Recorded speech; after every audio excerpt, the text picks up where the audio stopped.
Hello friends, welcome to our channel. இன்றைக்கி என்ன பார்க்க போகிறோம் அப்படின்னு பார்த்தீங்க அப்படின்னா, அளவு ப்ளவுஸ் வச்சு ப்ளவுஸ் கட்டிங் தான் வந்து பார்க்க போகிறோம்.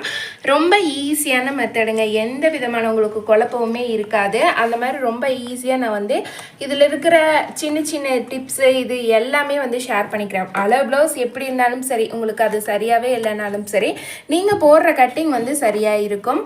அதனால் நீங்கள் நம்பி அளவு ப்ளவுஸை வச்சு நீங்கள் வந்து கட்டிங் போட்டு பழகலாம். சரி, வாங்க வீடியோக்குள்ளே போகலாம். நீங்கள் வந்து நம்ம சேனலில் ஃபஸ்ட் டைம் பார்க்குறீங்க அப்படின்னா மறக்காமல் வந்து ஒரு சப்ஸ்கிரைப் பண்ணி சப்போர்ட் பண்ணுங்கள். இந்த மெத்தடில் நீங்கள் கட் பண்ணி ஸ்டிச் பண்ணி கொடுத்தீங்க அப்படின்னா கஸ்டமர் உங்களுக்கு எந்த விதமான கம்ப்ளைண்ட்டும் சொல்ல மாட்டாங்க. நெக்ஸ்ட்டு இன்னும் பார்த்தீங்கன்னா நிறைய ஆர்டர்ஸ் உங்களுக்கு வந்துக்கிட்டே தான் இருக்கும். ஆர்டர்ஸ் எப்படி வருது அப்படின்னு பார்த்தீங்கன்னா, நம்ம நல்லா ஸ்டிச் பண்ணி கொடுக்கறதுனால தான். இப்போ நம்ம நல்லா ஸ்டிச் பண்ணி கொடுத்தா தான் அவங்க வந்து இன்னும் 4 பேர்த்திட்ட சொல்லுவாங்க, அவங்க இன்னும் 4 பேர்த்திட்ட சொல்லுவாங்க. அப்படி இருக்கிறப்ப தான் வந்து நமக்கு ஆர்டர்ஸ் நிறையா வரும். சரி, வாங்க வீடியோக்குள்ளே போகலாம். இப்போ பார்த்தீங்க அப்படின்னா நான் வந்து ஜாக்கெட் பெட் தான் வந்து கொடுத்துருக்குறாங்க கஸ்டமரு. இப்போ இதில் வந்து நம்ம அளவு போட்டுக்கலாம். இதுக்கு வந்து பார்த்தீங்க அப்படின்னா நான் கரை பீஸ் எடுத்துக்கிறேன். கரை பீஸை இந்த மாதிரி நம்ம ஃபோல்டு பண்ணிக்கலாம். ஃபஸ்ட்டு 2ஆக ஃபோல்டு பண்ணிவிட்டு அதுக்கப்புறமேலு 4ஆக ஃபோல்டு பண்ணிக்கலாம். கரை பீஸை வச்சு நம்ம இந்த சைடில் தைச்சோம் அப்படின்னா நமக்கு ஏதாவது சுருக்கம் வருமா, அது வருமா, அந்த மாதிரி ஏதாவது உங்களுக்கு டவுட் இருந்ததுன்னா எதுவுமே வராது. நீங்கள் தாராளமாக கரை பீஸ் வச்சு இந்த பக்கம் நீங்கள் வந்து கட்டிங் போட்டுக்கலாம். ஃபஸ்ட்டு என்ன கட்டிங் போட போகிறோம் அப்படின்னு பார்த்தீங்கன்னா, ப்ளவுஸில் கை தான் கட்டிங் போட்டுக்க போகிறோம். நீங்கள் போடுற அளவு ப்ளவுஸு கஸ்டமர்கிட்ட கேட்டுக்கோங்க. ஏதாவது மிஸ்டேக்ஸ் இருக்கா அப்படின்னு கேட்டுட்டு அதுக்கப்புறமேல அதில் ஏதாவது கரெக்ஷன் பண்ணுமா அப்படிங்கிறதையும் கேட்டுட்டு அதுக்கப்புறமே அளவு போட்டுக்கோங்க. இது பார்த்தீங்க அப்படின்னா நமக்கு கிராஸ் கட்டிங் தான் போட்டிருக்குறாங்க. கிராஸ் கட்டிங் நேர் கட்டிங் எப்படி பார்க்குறது அப்படின்னு பார்த்தீங்க அப்படின்னா, இந்த நூல் இலைகள் வந்து இப்படி கிராஸாக வந்திருக்கும் கிராஸ் கட்டிங்கில். நேர் கட்டிங்கில் இப்படி நேராக வர மாதிரி இருக்கும். அதை வச்சு நம்ம வந்து பார்த்துக்கலாம். நமக்கு அதுவும் இல்லாமல் இது நல்லா லூஸ் கொடுக்கும். இந்த மாதிரி அது வந்து நேர் கட்டிங் நமக்கு லூஸ் கொடுக்காது. ஒரு சிலருக்கு தெரியாமல் இருக்கும், அதுக்காக சொல்கிறேன். இப்போ பார்த்தீங்க அப்படின்னா நம்ம ஃபஸ்ட்டு கை அளவு போட்டுடலாம். கை அளவு போடுறதுக்கு கொக்கி பக்கத்தை எடுத்துக்கோங்க. கொக்கி பக்கத்தை எடுத்து இப்படி உள் பக்கமாக திருப்பி விட்டுருங்க. விட்டுட்டு ஃபஸ்ட்டு பார்த்தீங்க அப்படின்னா நம்ம கை மடித்து தைக்கிறோம். எம்மிங் பண்ணுறதுக்கு ஃபஸ்ட்டு ஒரு மடி, அடுத்தது இன்னொரு மடி, இந்த இது உள்ளே போகணுங்கிறதுக்காக. அதனால் இந்த 2 மடிக்கு தகுந்த மாதிரி நான் ஒரு இவ்வளோ தூரம் வந்து நான் கோடு போட்டுக்கிறேன். கிட்டத்தட்ட இது பார்த்தீங்க அப்படின்னா ஒரு 1.5 இன்ச் அளவுக்கு இருக்கும். அப்புறம் கஸ்டமர் கை வந்து ஒரு 1/2 இன்ச் இறக்க வேணும்னு கேட்டாங்க. அதுக்காக ஒரு 1/2 இன்ச் இறக்கத்துக்கு விட்டுக்கிறேன். இப்போ நம்ம அளவு ப்ளவுஸை இது மேலே வச்சிடலாம். வச்சுட்டு இந்த ஷோல்டரில் மேலே இந்த ஓவர்லாக் போட்ட பக்கத்தை இந்த மாதிரி திருப்பி விட்டுருங்க. விட்டுட்டு இப்படி ஒரு மார்க் பண்ணிக்கோங்க. இந்த ஓவர்லாக்குக்கு சரியாக அந்த ஓவர்லாக் வர இடத்துல ஒரு மார்க் பண்ணிக்கோங்க. அடுத்தது இப்படி கீழே கோட்டை கரெக்டாக வச்சுக்கிட்டு இந்த இடத்துல ஒரு மார்க் பண்ணிக்கோங்க. இதிலேருந்து 1/4 இன்ச் மேலே. அடுத்தது இந்த இடத்துல இந்த டாட் வருது இல்லைங்களா, இந்த இடத்துல இதை இப்படி மேல் பக்கமாக திருப்பி விட்டுட்டு இந்த கை வந்து உங்களுக்கு இந்த கை மேலே தான் இருக்கணும். உங்கள் கை இந்த கை மேலே தான் இருக்கணும்.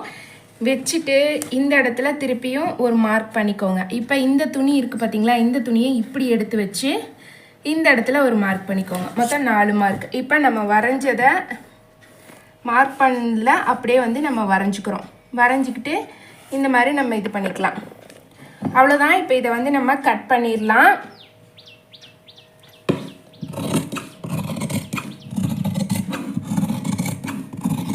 ரொம்ப ஈஸியான மெத்தடில் கை கட்டிங் வந்து எப்படி பண்ணுறது அப்படின்னு பார்த்தோம். அடுத்த கட்டிங் என்ன அப்படின்னு பார்த்தீங்கன்னா, பேக் சைடு தான் வந்து கட் பண்ண போகிறோம். இப்போ இந்த இடத்துல கட் பண்ணுறப்ப நம்ம வந்து ரொம்ப இந்த இடத்துலையும் வந்து அதிகமாக எடுக்கக்கூடாது. அந்த குடஞ்சது இந்த இடத்துலையும் வந்து அதிகமாக குடஞ்சது எடுக்கக்கூடாது. இந்த இடம் மட்டும்தான் நமக்கு குடஞ்ச மாதிரி வரணும். இப்போ அடுத்த கட்டிங் பார்த்தலாம். அடுத்தது பேக் நெக் தான் வந்து கட்டிங் போட போகிறோம். அதை அப்படியே வந்து இதை திருப்பி வச்சுக்கலாம். இந்த கிளாத்தை திருப்பிட்டு கீழே நம்ம வந்து ஃபஸ்ட்டு எவ்வளோ மடித்து தைக்கிறோமோ அதுக்கு தகுந்த மாதிரி வந்து விட்டுடலாம். இவ்வளோ தூரம் நான் மடித்து தைக்கிறதுக்காக விடுறேன். ஏன்னா ஃபஸ்ட்டு ஒரு ஃபோல்டிங் மடிச்சுட்டு அதுக்கப்புறம் இந்த ஃபோல்டிங் அளவுக்கு 2 இது மடிக்கிறதுனால அதுக்கு தகுந்த மாதிரி விட்டுருக்குறேன். அடுத்தது பார்த்தீங்க அப்படின்னா இந்த ப்ளவுஸோட உயரம் எவ்வளோ வருது அப்படின்னு பார்த்துக்கலாம். அதுக்கு பின் பக்கமாக திருப்பி இந்த டாட் பிடிச்ச இடத்தையும் இந்த ஷோல்டரையும் வந்து இப்படி ஒன்று போல் வச்சுக்கிட்டு இப்படி பார்த்தீங்க அப்படின்னா இதோட ஹைட் வந்து நமக்கு வந்துடும்.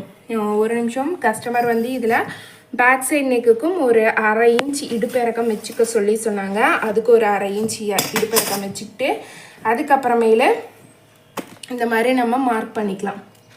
கஸ்டமர் சொல்கிறதெல்லாம் ஒரு பேப்பரில் நீங்கள் எழுதி வச்சுக்கிட்டீங்க அப்படின்னா உங்களுக்கு கட்டிங் பண்ணும்போது ஈஸியாக இருக்கும். இல்லைன்னா நிறைய பேர் கொடுக்குறப்ப நமக்கு வந்து மறந்துடுவோம். அதுக்காக தான். இப்போ இந்த இடத்துல நான் வந்து ஒரு கோடு போட்டுக்கிட்டேன். நீங்கள் வந்து இந்த இரும்பு ஸ்கேல் யூஸ் பண்ணாதீங்க, பிளாஸ்டிக் ஸ்கேல் யூஸ் பண்ணுங்கள். நான் இது சரியாக நமக்கு போட வராது, நான் இல்லாததுனால நான் இப்போ வந்து இதை யூஸ் பண்ணுறேன். இப்போ இந்த தையல் போட்டுக்கிறோம் இல்லைங்களா, சைட் ஜாயின் பண்ணிக்கிறோம் இல்லைங்களா, இது ரெண்டையும் இப்படி ஒன்றா வச்சுக்கலாம். வச்சுட்டு இந்த இடத்துல ஒரு மார்க் பண்ணிக்கிறேன், ஏன்னா இது இதோட சென்ட்ரு. அடுத்தது இப்போ இந்த ஷோல்டர் வருது இல்லைங்களா, இந்த ஷோல்டரை இப்படி ரெண்டையும் ஒன்றா வச்சுக்கிட்டு இந்த இடத்துல ஒரு மார்க் பண்ணிக்கிறேன். இப்போ இதுதான் இதோட சென்ட்ரு. இப்போ இந்த 2 சென்டரையும் நம்ம மார்க் பண்ண இல்லைங்களா, இப்போ இதை வச்சு இந்த இடத்துல நம்ம வந்து எவ்வளோ ஹைட் நமக்கு தேவைப்படுது அப்படின்னு பார்த்து இந்த ஹைட்டை நம்ம மார்க் பண்ணிக்கிறோம். மார்க் பண்ணிவிட்டு அடுத்தது நம்ம இப்போ நெக்கு வந்து வரைஞ்சிக்கலாம். பேக் நெக் வரைகிறதுக்கு இந்த மாதிரி நம்ம ப்ளவுஸை கரெக்டாக போட்டுக்கோங்க. இந்த சென்டர் பாயிண்ட் ரெண்டும் கரெக்டாக இருக்கணும். வச்சதுக்கப்புறமேலு இந்த நெக்கை எடுத்து நம்ம அப்படியே வச்சோம் அப்படின்னா நமக்கு வந்து எதுவுமே பண்ண தேவையில்லை. அழகாக அப்படியே அதுவே வந்து நெக் வந்து உக்காந்துக்கும். பாருங்கள், இதை கரெக்டாக வச்சுட்டு இந்த நெக் போர்ஷனில் இப்படி வைக்கிறேன். மேலே இதுலேருந்து நமக்கு கீழே வரையும் பாருங்கள், இது மாதிரி கரெக்டாக உட்காந்துக்கும். இப்போ இதில் வந்து நம்ம மார்க் பண்ணிக்கலாம். இப்போ நான் அது வச்சதுலேயே வந்து இந்த மாதிரி வச்சுட்டு ஒரு மார்க் கொடுத்துட்றேன். அடுத்தது பார்த்தீங்க அப்படின்னா இதிலேருந்து ஒரு 1/4 இன்ச்சு தள்ளிக்கலாம். தள்ளிட்டு இந்த ஷோல்டர் சைட்லேயும் ஒரு 1/4 இன்ச் தள்ளிக்கிறோம். தள்ளிட்டு இப்படி கீழே எல்லாம் கரெக்டாக இருக்கான்னு பார்த்துட்டு இந்த சென்டர் பாயிண்ட்டையும் கரெக்டாக இருக்கா அப்படின்னு வச்சு பார்த்துட்டு இப்போ இந்த ஆம்கோல் வளைவு வந்து எடுத்துடலாம். ஆம்கோல் வளைவு எடுக்கிறதுக்கு இப்படி கீழேருந்து மேலே இந்த ஆம்கோல் கிட்ட இருந்து ஒரு 1/4 இன்ச் தள்ளி இப்படி ஒரு மார்க் பண்ணிக்கோங்க. இது எக்ஸ்ட்ராவாக நமக்கு தையலுக்கு, இது ரெடி அளவு. இப்போ இந்த ஆம்கோல் கிட்ட 3 விரல் வச்சுக்கோங்க. இப்படி இந்த கோட்டோட நடுப்பகுதியில் இந்த 3 இடத்துலையும் இப்படி வந்து திருப்பி விட்டு மார்க் பண்ணிக்கோங்க. மார்க் பண்ணிவிட்டு இப்போ இதை வந்து அப்படியே நம்ம ஒரு லைன் வரைஞ்சிட்றோம். வரைஞ்சதுக்கப்புறமா இந்த சைடில் நம்ம வந்து ஒரு கோடு போட்டு எடுத்துக்கலாம். இப்போ நம்ம வரைஞ்சது ஏதாவது நமக்கு சரியாக வரல அப்படின்னா, லைன்ஸ்லாம் வந்து கொஞ்சம் கோணையாக இருக்குது அப்படின்னா அப்போ வந்து நம்ம இந்த மாதிரி ஸ்கேல் வச்சு ஃபுல்லாக கோடு போட்டு எடுத்துக்கலாம். இப்போ இதை ஃபுல்லாக வந்து இந்த மாதிரி நான் கோடு போட்டு எடுத்துக்கிறேன். இந்த நெக்குக்கும் பார்த்திங்கன்னா நம்ம இந்த மாதிரி வந்து கரெக்டாக வரைஞ்சி கோடு போட்டு எடுத்துக்கலாம்.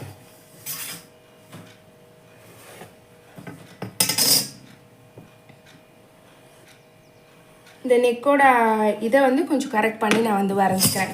இப்போ இதை வந்து நம்ம கட் பண்ணிடலாம். ரொம்ப ஈஸியான மெத்தடில் உங்களுக்கு இன்ச்சு டேப்பே வேணாம், நீங்கள் அவ்வளோ ஈஸியாக வந்து நீங்கள் வந்து ப்ளவுஸ் கட்டிங் வந்து பழகிக்கலாம். எப்படி வந்து ப்ளவுஸில் அளவு கொடுத்துருக்காங்களோ அதே அளவுக்கு சேம் நம்ம வந்து அப்படியே போட்டு நம்ம ஸ்டிச் பண்ணிக்கலாம். இதில் ஏதாவது ஆல்ட்ரேஷன் பண்ணோம் அப்படின்னா அதையும் சரி பண்ணி நம்ம வந்து கட்டிங் போட்டு ஸ்டிச் பண்ணிக்கலாம். இப்போ இந்த நெக் போர்ஷனை நம்ம வந்து கட் பண்ணிக்கிறோம். சைடில் பார்த்தீங்கன்னா நான் எப்பயும் ஒரு 4 தையல் போட்டு அதுக்கப்புறமேல எக்ஸ்ட்ராவாக உள்ளே கொஞ்சம் துணி விட்டு தான் வந்து ஓவர்லாக் போடுவேன். அதுக்கு தகுந்த மாதிரி நான் வந்து விட்டுக்கிறேன். அடுத்தது இப்போ நம்ம முன்பாகம் போட்டாலாம். முன்பாகத்துக்கு மீதி இருக்கிற துணியை இப்படி போட்டுக்கிறேன். போட்டுட்டு கிராஸ் கரெக்டாக இந்த மாதிரி கார்னராக வர மாதிரி பார்த்து எடுத்துக்கோங்க. எடுத்துகிட்டு இப்போ நம்ம கொக்கி பக்கத்தை தான் எடுத்துக்க போகிறோம். கொக்கி பக்கத்தை எடுத்து இப்படி வச்சுக்கலாம். இப்படி பாருங்கள், இந்த மாதிரி நம்ம வச்சுக்கலாம். கொக்கி பக்கத்தில் கரெக்டாக நமக்கு வந்து ஃபுல்லாக ப்ளவுஸ்க்கு வந்து தேவையான அளவுக்கு துணி கவர் ஆகுதா அப்படின்னு பார்த்துக்கோங்க. பார்த்துட்டு இப்போ வந்து இதில் அளவு போட்டுடலாம். ஃபஸ்ட்டு வந்து என்ன போடுறோம் அப்படின்னா நெக்கு வந்து ஃபஸ்ட்டு வரைஞ்சிக்கலாம். இதில் எப்படி வருதோ அதே மாதிரியே நான் இதை கரெக்டாக அப்படியே வச்சு அந்த மாதிரி நெக்கு வந்து வரைஞ்சிக்கிறேன். அடுத்தது மேலே ஷோல்டர், இது ரெடி அளவு, இது வந்து எக்ஸ்ட்ராவாக தையலுக்கு விட்டுருக்குறேன். அதுக்கப்புறம் இப்போ நம்ம கொக்கி பீஸ் வந்து வரைஞ்சிக்கலாம். கொக்கி பீஸ்க்கு இந்த சைடில் வந்து எவ்வளோ நீளம் வருதோ அந்த அளவுக்கு விட்டுட்டு ஒரு 1/4 இன்ச் கீழே இறக்கிட்டு இந்த பட்டியிலிருந்தும் ஒரு 1/4 இன்ச் கீழே இப்படி மார்க் பண்ணிக்கோங்க. அடுத்தது இந்த சைட்லேயும் கழுத்து சைட்லேருந்து ஒரு 1/4 இன்ச் தள்ளி, இந்த சைட்லேருந்தும் கை கிட்டேருந்து ஒரு 1/4 இன்ச் தள்ளிக்கிறேன். தள்ளிட்டு இப்படி வச்சு நான் வந்து மார்க் பண்ணிக்கிறேன். மார்க் பண்ணுறப்ப பாருங்கள் இந்த மாதிரி போட்டு இப்போ இந்த ஆம்கோல் கிட்டேருந்து 1/4 இன்ச் மேலே தள்ளிக்கோங்க. இந்த பட்டிகிட்டேருந்து 1/4 இன்ச் கீழே தள்ளிக்கோங்க. தள்ளிட்டு நமக்கு தேவையான அளவுக்கு இந்த மாதிரி துணி விட்டுட்டு இப்போ இந்த சைடில் ஆம்கோலில் வளைவு வந்து எடுக்கிறோம். அதே மாதிரி 3 விரலை இந்த மாதிரி ஆம்கோல் நடுப்பகுதியில் வச்சுக்கிட்டு 1 2 3 இப்படி திருப்பி விட்டுட்டு மார்க் பண்ணோம் அப்படின்னா இப்போ இதையும் நம்ம வந்து இப்படியே வரைஞ்சிடலாம். இப்போ அடுத்தது ப்ளவுஸோட சென்டர் பாயிண்ட் வந்து மார்க் பண்ணணும். ப்ளவுஸோட சென்டர் பாயிண்ட் மார்க் பண்ணுறதுக்கு அதே கொக்கி பக்கத்தில் டாட் பிடிச்சிருக்காங்க பார்த்தீங்களா, அந்த டாட் பிடிச்சதை வந்து கரெக்டாக எடுத்துக்கோங்க. சென்டர் பார்த்துக்கோங்க. இந்த மாதிரி சென்டர் பார்த்துட்டு இப்படி மேலேருந்து வச்சு இந்த இடத்துல நமக்கு கொஞ்சம் கிராஸ் வரும். அந்த கிராஸை வந்து கரெக்டாக வச்சுட்டு இப்படி ஒரு மார்க் பண்ணிக்கோங்க. மார்க் பண்ணிக்கிட்டோம் அப்படின்னா இப்போ இந்த இடம் இந்த இடம் இந்த இடம் இந்த 3 இடமும் இப்படி வந்து நம்ம வந்து ஜாயின் கொடுத்துடலாம். இதில் வந்து கஸ்டமர் சொல்லியிருக்காங்க, எனக்கு இந்த இது வந்து கொஞ்சம் சரியாக வரல, கப் ஷேப்பு எதுவுமே வந்து சரியாக இல்லை, அளவு ப்ளவுஸில் நீங்கள் கொஞ்சம் கரெக்ட் பண்ணிக்கோங்க அப்படின்னு சொல்லி, அதனால் அதுக்கு தகுந்த மாதிரி நம்ம வந்து இது பண்ணிக்கலாம். இது ரொம்ப நமக்கு ஓரமாக வர மாதிரி இருக்கிறதுனால இது வந்து நான் இப்படி வந்து சென்டராக வர மாதிரி எடுத்துக்கிறேன் இந்த வளைவு. அப்போ தான் நம்ம வந்து இது டாட் பிடிச்சி போடும்போதும் அது வந்து சென்டராக நமக்கு இருக்கும். இப்போ நம்ம வரைஞ்சதை அப்படியே கட் பண்ணிடலாம்.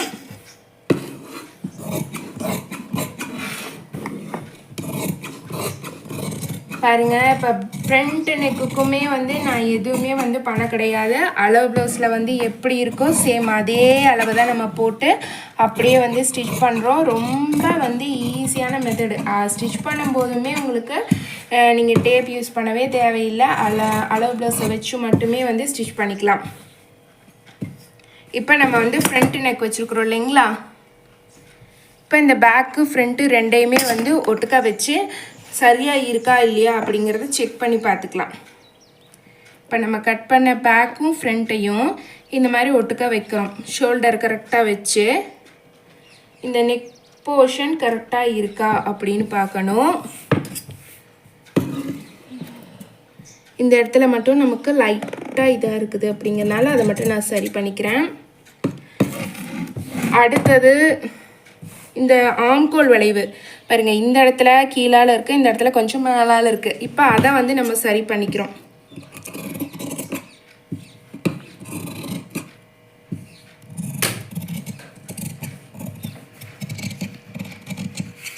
இப்போ இந்த மாதிரி ஆம்கோல் வளைவு எடுத்துடுறோம். இப்போ இதுவும் நமக்கு ஒன்றா இருக்குது. இந்த சைடு குடஞ்ச பக்கமும் பாருங்கள் கரெக்டாக இருக்குது. இப்படி நம்ம பார்த்துக்கிட்டோம் அப்படின்னா தான் நமக்கு இங்கே சைட் ஜாயின் பண்ணும்போது ரெண்டும் ஒன்று போல் அழகாக வரும்.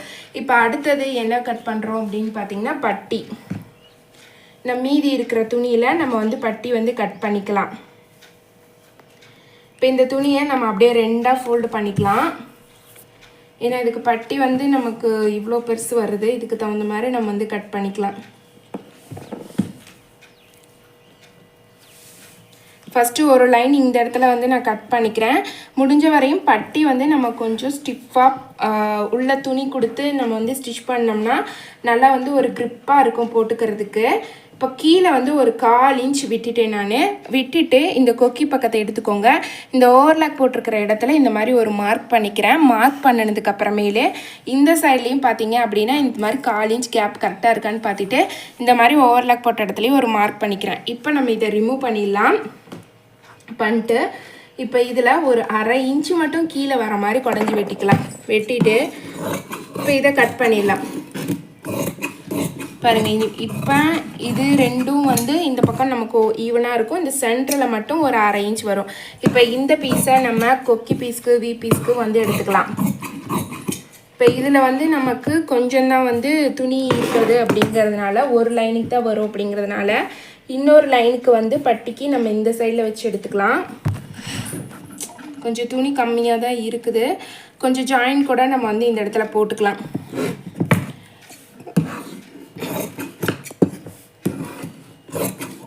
இப்போ இன்னொரு லைனுக்கு வந்து இந்த மாதிரி பட்டி வந்து நான் கட் பண்ணி எடுத்துக்கிறேன். இப்போ இப்போ மீதி இருக்கிற கிளாத்தில் நம்ம வந்து கிராஸ் பீஸ் வந்து வெட்டிக்கலாம். கிராஸ் பீஸ் வெட்டிக்கிறது உங்களுக்கு வந்து கரெக்டாக ஈவனாக வரும்னா நீங்கள் அப்படியே கட் பண்ணிக்கலாம். அப்படி வராது அப்படிங்கிற பட்சத்தில் நீங்கள் வந்து ஒரு ஸ்கேல் வச்சு மார்க் பண்ணி அதுக்கப்புறமேலும் ஒரே ஈவனாக வர மாதிரி கட் பண்ணிக்கோங்க. நான் ஒரு அட்டாச்மெண்ட்டாக தான் எப்பயுமே வந்து கட் பண்ணுறது, ஸ்கேல்லாம் யூஸ் பண்ணுறது கிடையாது. நமக்கு ஒரு 4-5 பீஸ் இருந்தாலே போதும். இப்போ இதில் வந்து 4 பீஸ் இருக்குது. கிராஸும் வந்து நம்ம வந்து கட் பண்ணும்போது கிராஸ் கரெக்டாக கட் பண்ணாதான் நமக்கு வந்து இந்த கழுத்து பீஸில் வச்சு தைக்கும்போது அது வந்து கரெக்டாக இருக்கும். அப்படி இல்லை அப்படின்னா அந்த கழுத்து பீஸ் வந்து கரெக்டாக இருக்காது. நமக்கு கொஞ்சம் ஏதாவது அந்த பிதுங்கின மாதிரி அந்த மாதிரியெல்லாம் வர்றதுக்கான வாய்ப்பு இருக்குது. பாருங்கள், ரொம்ப ஈஸியாக நம்ம ப்ளவுஸ் கட்டிங்கை வந்து முடிச்சாச்சு. இதில் உங்களுக்கு ஏதாவது டவுட் இருந்தது அப்படின்னா மறக்காமல் கமெண்ட்டில் கேளுங்க, நான் உங்களுக்கு வீடியோவில் திருப்பி ரிப்ளை பண்ணுறேன். இப்போ நம்ம இதை வந்து ஃபுல்லாக வந்து கட்டிங் முடிச்சாச்சு. ரொம்ப ஈஸியான மெத்தடில் நம்ம ப்ளவுஸ் கட்டிங் வந்து எப்படி பண்ணுறது அப்படின்னு பார்த்தோம். நெக்ஸ்ட் வீடியோவில் பார்க்கலாம் ஃப்ரெண்ட்ஸ். தேங்க்ஸ் ஃபார் வாட்சிங் ஃப்ரெண்ட்ஸ். பாய்.